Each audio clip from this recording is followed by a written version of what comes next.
ফজরের 2 রাকাত সুন্নতের পরে একটি দোয়া 100 বার পড়লে পুরা দুনিয়া তার কাছে নত হবে ইনশাআল্লাহ। ফজরের নামাজের সময় 2 রাকাত সুন্নতের পরে এবং ফরজের আগে মধ্যবর্তী সময় 100 বার এই দোয়াটা পড়বেন ইনশাআল্লাহ। আল্লাহ পাক রব্বুল আলামিন দুনিয়াটা আপনার কাছে নত করে দিবেন।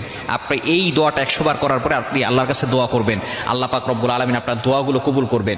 যত ধরনের কষ্ট আছে, দুঃখ আছে, সব আকাঙ্ক্ষাগুলো আপনি আল্লাহর কাছে বলবেন, দেখবেন আল্লাহ তাআলা সব কিছু আপনার জন্য সহজ করে দিবেন। কিভাবে আমলটি করবেন? প্রথমে 11 বার দুরূদ শরীফ পড়বেন। দুরূদ শরীফ হচ্ছে আল্লাহুম্মা সাল্লি আলা মুহাম্মদ, যেটা দুরূদ ইব্রাহিম আছে, এই দুরূদটা পড়বেন।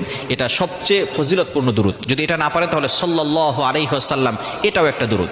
আপনি এটা 11 বার পড়বেন। পড়ার পরে এরপরে আপনি 100 বার এই দোয়াটা পড়বেন, সুবহানাল্লাহি ওয়ালহামদুলিল্লাহি ওয়ালা ইলাহা ইল্লাল্লাহু আল্লাহু আকবার ওয়ালা হাওলা ওয়ালা কুওয়াতা ইল্লা বিল্লাহ। ফজরের 2 রাকাত সুন্নতের পরে একটি দোয়া 100 বার পড়লে পুরা দুনিয়া তার কাছে